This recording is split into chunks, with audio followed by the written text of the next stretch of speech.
There are moments in life that never grow old, no matter how many years pass.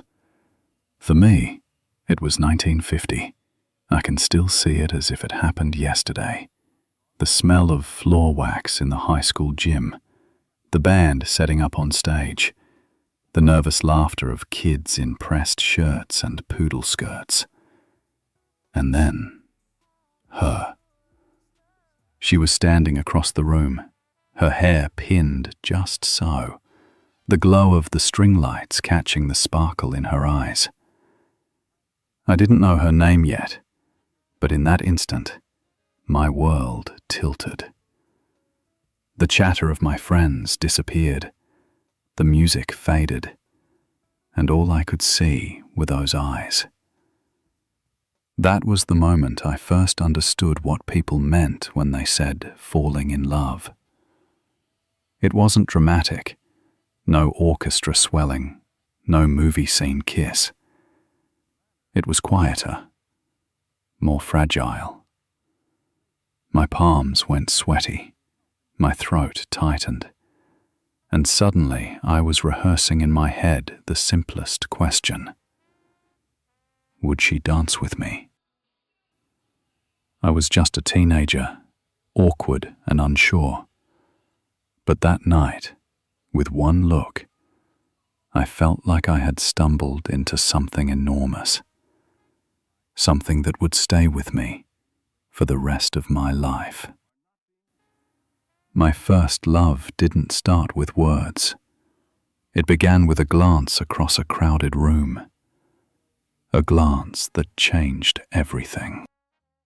When you think of the 1950s, you might picture crime-trimmed cars, jukeboxes glowing in neon, or the crisp black and white glow of the television screen in a family living room. But if you were young back then, what you really remember is how love felt. Slow burning, careful, and impossibly sweet. It began in places that don't always exist anymore. The corner diner, with its checkered floors and red vinyl booths, was the beating heart of teenage life. For the price of 35 cents, you could order a cheeseburger and fries. And if you were feeling bold, you'd ask her to share a milkshake. 2 straws in the same tall glass, your faces just a little too close. Each sip became an excuse to laugh, to look into each other's eyes without saying a word. And when her hand brushed yours on the sticky counter, that tiny spark could light up your whole week. Outside, the cars themselves were like stages for romance. A gleaming Chevrolet Bel Air or a Ford Fairlane wasn't just a way to get around. It was a private little world on 4 wheels. The moment you pulled into a drive-in theater, parked in a row of cars facing the giant outdoor screen, you weren't just watching a movie. You were making memories. Popcorn balanced on the dashboard, the glow of the film flickering across her face. Your arm inching slowly across the back of the seat. Half the time, you didn't even follow the story on the screen. Because the real story was happening right beside you. In the silence, in the closeness, in the courage it took to finally hold her hand. Even school itself became a stage for love. Passing notes in class wasn't just a distraction. It was a language of its own. A folded square of paper slipped from desk to desk, carried more weight than a dozen text messages today. Each one was a tiny confession. It was a sentence so simple, I can't stop thinking about you. Yet it could leave you floating for days. And when she passed it back, with a smile tucked into the crease of the paper, you felt like you'd just won the world. The letters written at home were even more powerful. Boys wrote with fountain pens, sometimes blotting the ink, starting over, desperate to get the words just right. Girls sprayed perfume on the paper, folded it carefully, and sealed it with lipstick on the flap. Waiting for the postman became an ordeal. You'd pace the porch, pretending not to care, your heart leaping each time he turned the corner. And when the envelope finally arrived, with her handwriting on the front, you'd clutch it to your chest like treasure. Those letters weren't just words. They were promises, dreams, secrets too big to say out loud. There was a patience to love back then. It wasn't a flood of instant replies, buzzing phones, or late-night video calls. It was the ache of waiting days, even weeks, to hear her voice. To call her meant facing the family's rotary phone, your pulse racing as you dialed the number, praying her father wouldn't be the one to pick up. Sometimes he did. "Hello?" he'd bark, and you'd stammer, "Hi, sir. Is Mary there?"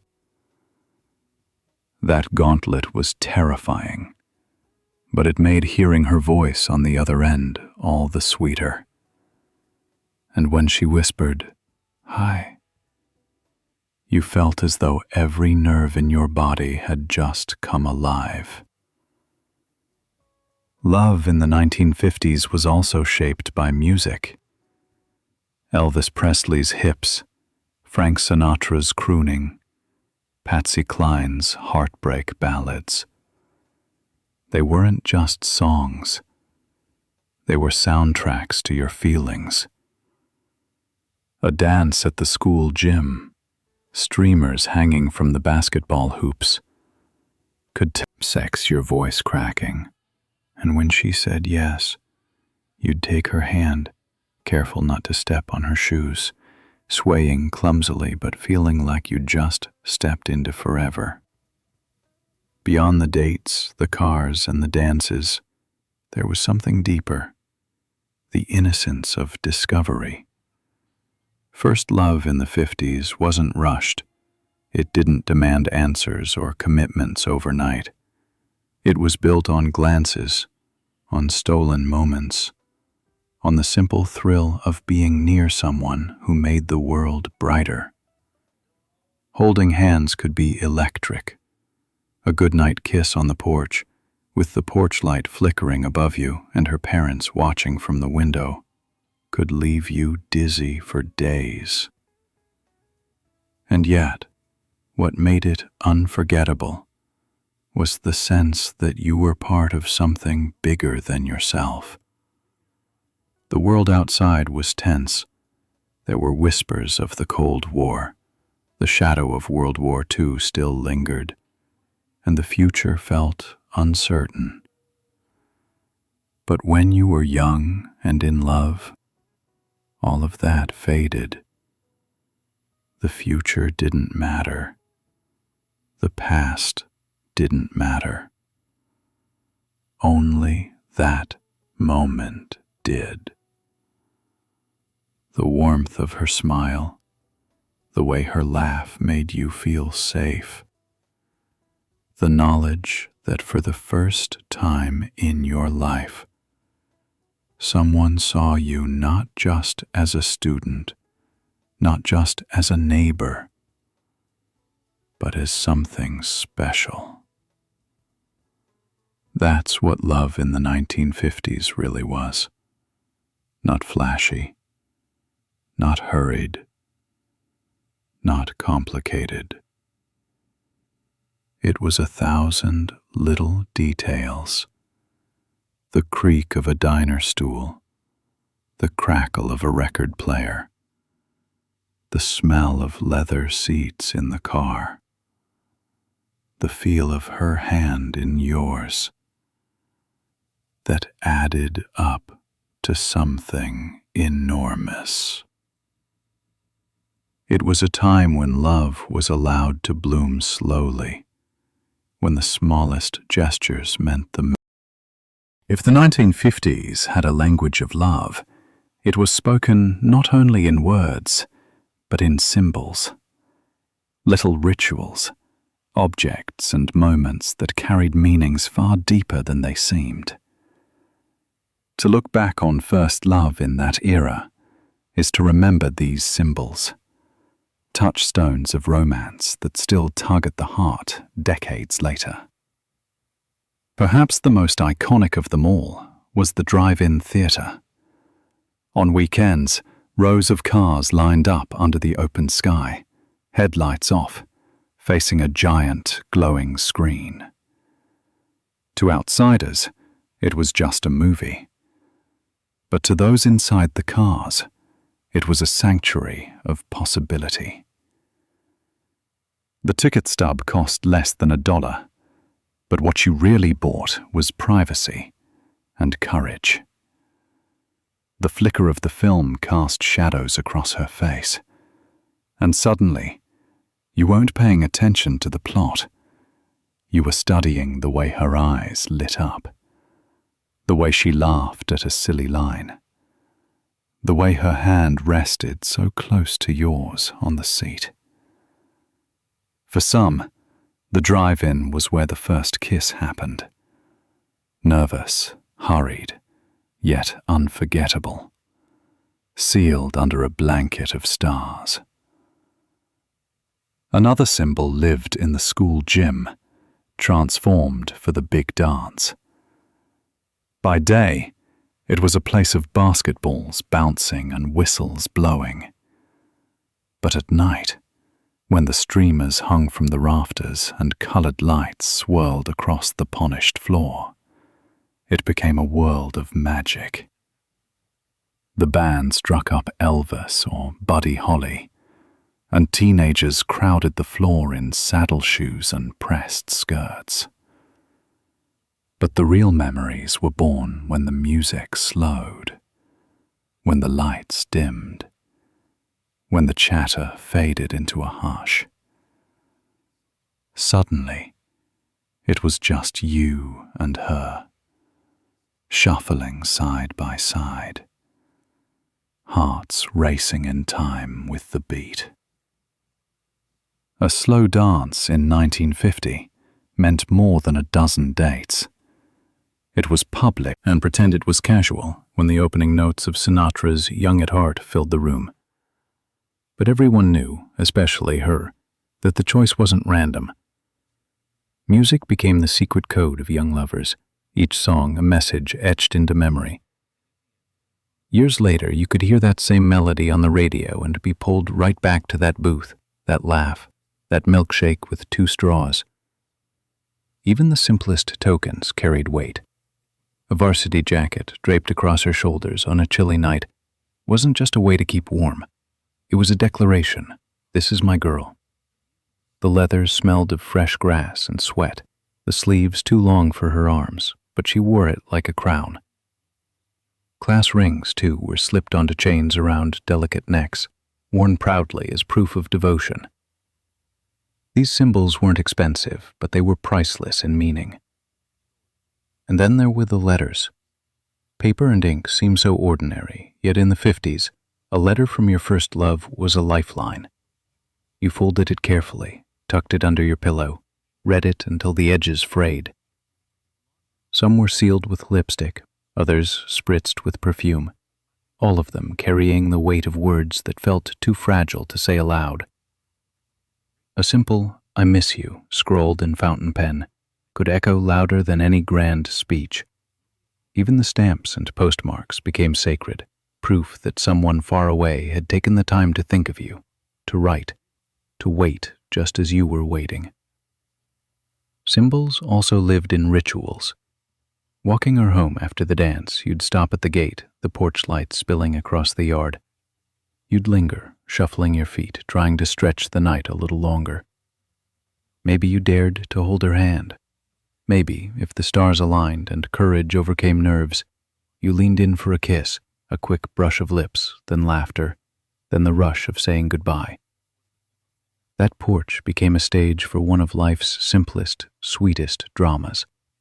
the dance between shyness and desire. Unisex between the fear of rejection and the thrill of connection. Even the everyday details became symbols. A shared Coca-Cola bottle at the corner store, the red label shining in the sun. A record borrowed and returned with a secret note inside the sleeve. A pressed flower slipped into the pages of a school book, flattened and saved as proof that, yes, this happened.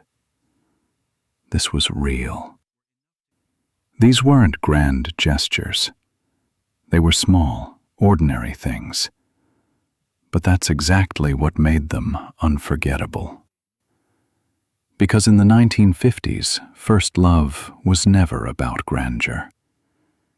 It was about the way small things took on enormous meaning when they were tied to the right person.